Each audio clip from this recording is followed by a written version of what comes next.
I'm here in Medjugorje, and what's your name? Oh, my name is Amy Doucette, And where are you from? Livonia, Louisiana. And first time here now, First finally. time here. And you said it's very nice how you just said you could have come in January, but your heart wasn't ready. My heart was not ready. I just lost my husband and I couldn't say yes. So when Father David announced that he was coming back to Medjugorje, I'm like, okay, this is my chance. But I still wasn't there. So there are a couple of widows in our group. So I texted them and I said, help me pray because I can't make a decision. Yeah. I need to know. I want to go, but I'm not there. And so I prayed, and I think they prayed too. And one morning I got up and I went into the kitchen and just said, I'm going. I'm going. It's knowing in the Right heart. after I said Yeah. that to myself, my phone went off, and it was a friend of mine who's also a widow said, oh, guess what? We're going to be staying at Maria's place. The visionary. The Magnificat, which I knew that. And I said, girl, I am going. I've already decided. But thanks for that. But it was funny, right, when I decided in my head, that text, that bing went off. So I was meant to come. And once I said yes, I was ready. Like, I wanted to go the next day. But I was at peace with my decision. And I'm at peace here. And of course, I got my friend to, Father David asked her to. We were at a little choir get together, and I think she got her yes. And there she is, and beautiful yes. as she is. And so maybe this is for people who don't know how to take a decision. It's a knowing in the heart. You knew it, and the text message came. It's synchronicity. Yes, it's called. yes. Divine coincidences, confirmation, yes, I think right? so. Yes, because I couldn't say yes in January when they went, but I couldn't necessarily say yes right away, but I had to pray it. But once I said yes, I knew. But this yes came from a heart, right? From a full heart, you had peace. But once I said yes, I was just in peace. Yeah. So beautiful how you say it. And what is Medjugorje now? Now you were here and you are here. What is Medjugorje for you? God is being where Mary is. It's being surrounded by her peace and her love and just herself. And it reminds you just to pray, and ask her to intercede to her son, for all of our intercession, to all of our prayers. Your petitions. Yes, our petitions. And we have a good group here, and we're all it's good to be, we all have the same faith, we all want the same thing, so it's good to be around. I mean, this whole place, it's beautiful. Mm-hmm. I feel we've done a lot. And I think the icing on the cake is going to be this afternoon, and we're going to be able to witness the visionary. Who is going to be there this afternoon? Our group. Uh-huh. Which was Maria? No, she's going to have it. Maria? Yes. Wonderful. Maria. You're going to a vision. Wow. She's going to be on a link. We'll be able to watch it. Wow, so beautiful. Yeah, so that. You always have been Catholic? Yes, always. What is so beautiful? You are shining, you are in peace. A lot of people look for that peace inside. Why are you so peaceful and happy?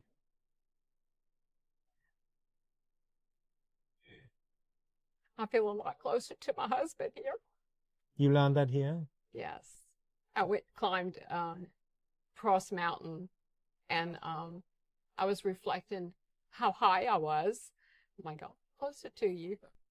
Mm-hmm. But, and you felt he's there? Oh, yeah. It's really, just as the saying goes, he's in the room next door. We can't open maybe the door, but we can't see it, but he's just there. He's there now. He's there. He's here. He's here. He's here. And what would you tell people? I see you are in love, What would give young people as an advice for a good marriage? What was to pray together. We didn't always do that. Mm-hmm. But I think that's what you should do. I think that's some of the best advice I could do. We didn't start praying together until he got sick. But start now. Yes, start now. And I want to add, I just did an interview with a Catholic priest from Austria, and he said they have statistic out of America. 70% of marriages are divorced if they are done in front of the in front of the mayor, legally, like Yeah. by the state. Yeah. Yeah. If they're done in a church, 30% are divorced. Yeah. 70 illegally, Uh-huh.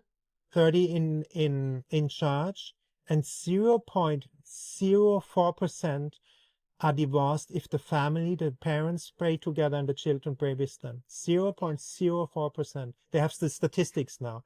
So to confirm what you said, to pray together. Pray together. What is prayer for you? Can you explain some people? What is prayer? They don't know what is praying is.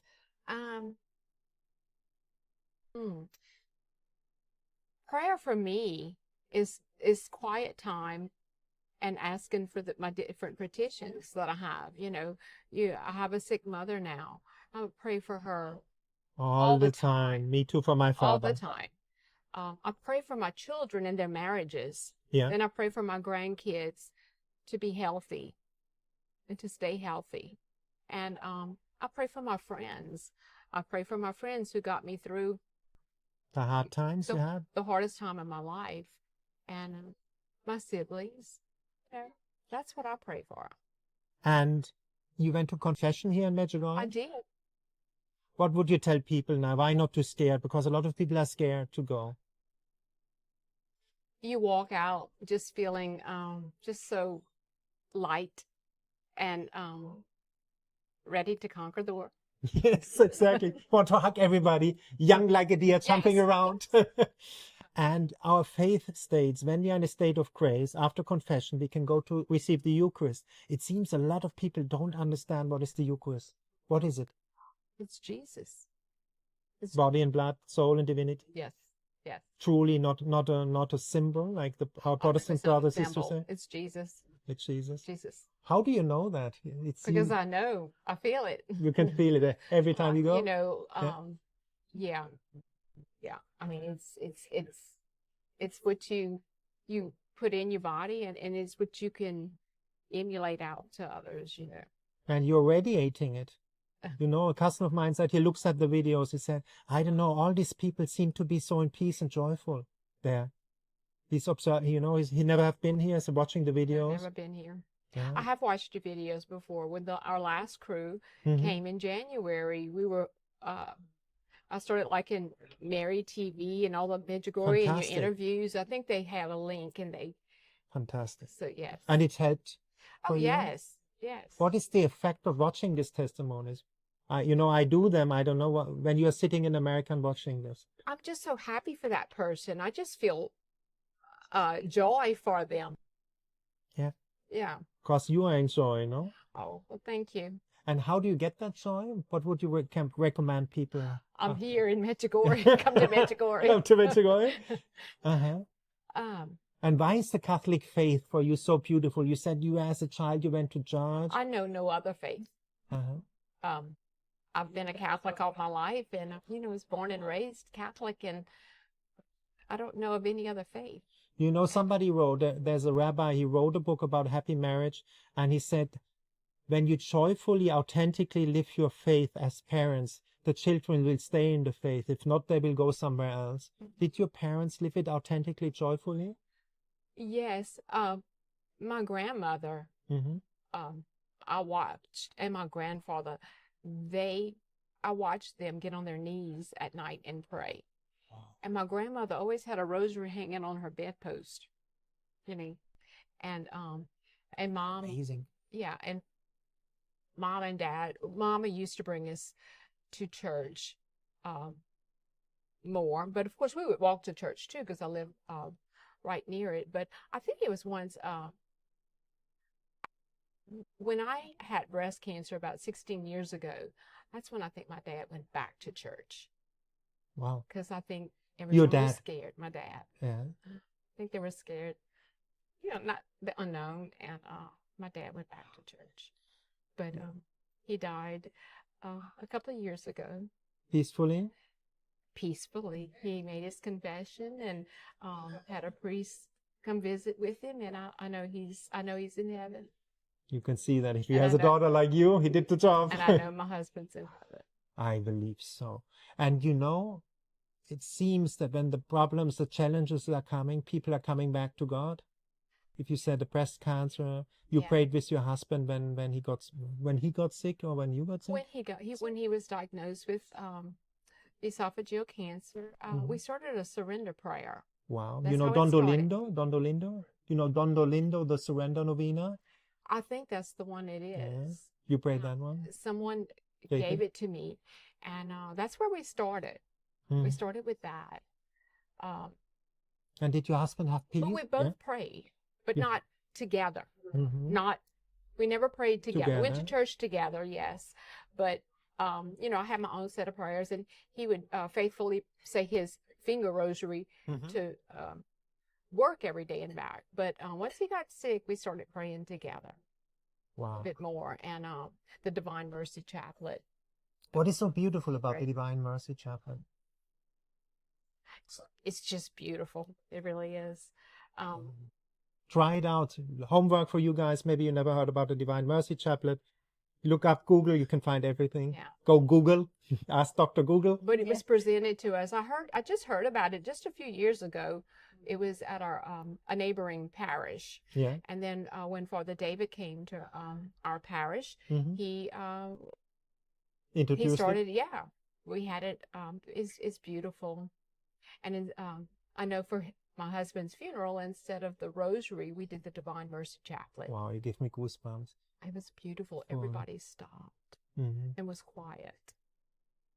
So. Wow. Yeah.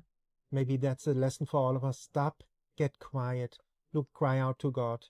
Prayer is talking to a friend. It's like talking to a friend for you. Darla and I are in the choir, and we sing the chaplet. It was every Wednesday. We didn't get to this past year, but during Lent when Father has it, our choir sings it. It is beautiful. I can imagine, like these shiny souls singing that. Nobody wants to leave the church afterwards. They're all flying home. Huh? Yes. And so you pray the rosary now often? I do. Why? Rosary every day, because Mary tells us to. But we don't do something because somebody tells us. What does it give to you? What? That's your weapon. Yeah. It's just what I was brought up with. You always said a rosary. Wow. I mean, you know, my grandma had one hanging on her bedpost. Where was she from originally, if I may ask? You know that? Her country? New Roads. Originally from New Roads, Louisiana. Yeah, I know, yeah. Then their ancestors were there from? You know that? Doesn't matter if you don't know. But it's amazing, no? All these centuries and they pray the rosary. You know, how powerful. Our parish, we're a very faithful parish. Yeah. It's a Catholic parish. I mean, that is your grandmother. She had the rosary on the post. Reflect on that. That's 2 generations before. Yeah. It's not just an invention by us now to pray the rosary. Yeah? But I remember seeing my grandfather kneel. Yeah. Every night. If we'd sleep over there, he'd kneel on the floor, like looking at him, because we didn't kneel. Yeah. And how was it for you to see that as a child? Oh, wow. I still remember it. So it's a memory. Yeah. You know. And you said you went to the church as a child and you had the veil on? You said the veil, you had it on when you were as a girl, you went to the mass? Yes, I did. We had a little round one. What do they call it? I don't know. That's unbelievable. I think we don't know that, no? That's like... But I don't veil now, but I did wear one. Yeah. But you veil inside child. in your intention, you are veiled. That's the most important. People say, yeah, you have to have veils on. It's not true. It's in your heart if you have the right disposition. Right. That's how it should be. And what's your favorite place here in Medjugorje? What did you like most now? Yeah? What's yours? Adoration, Cross Mountain, Apparition Hill, the fields, the church, Holy Mass, talking to friends, sharing, praying together. The whole thing. I don't have a favorite thing. No favorite spot where you like to be here? I've just been... The cake in Cafe Grace where we are. Let's make a little promotion. The pizza? Yeah, the pizza. First time I've eaten pizza. Pizza, it's good? Yes. Yep. I hope that's a quality sign now. You come and eat pizza at Hotel Cafe Grace. That's right. Oh, the cake is good as well, by the way. You have it in the back here. Yeah. And what would you tell people why come here one time? Why? What's the why? When you come home now, you tell your friend, they ask you, hey man, you have been, how is it? They have to experience it. I don't even know if I could. You can explain it like a picture. When you see a picture, you know, you take a picture, but sometimes justice doesn't do it any good. But I think you have to come to experience it. I don't think I can go home and explain to people what it's like. I think it's in my heart. Yeah. So I really don't think I can explain to them other than you have to come. Yeah. And what would you tell your younger self if you would meet yourself at 18 now as an advice? What would you give now living?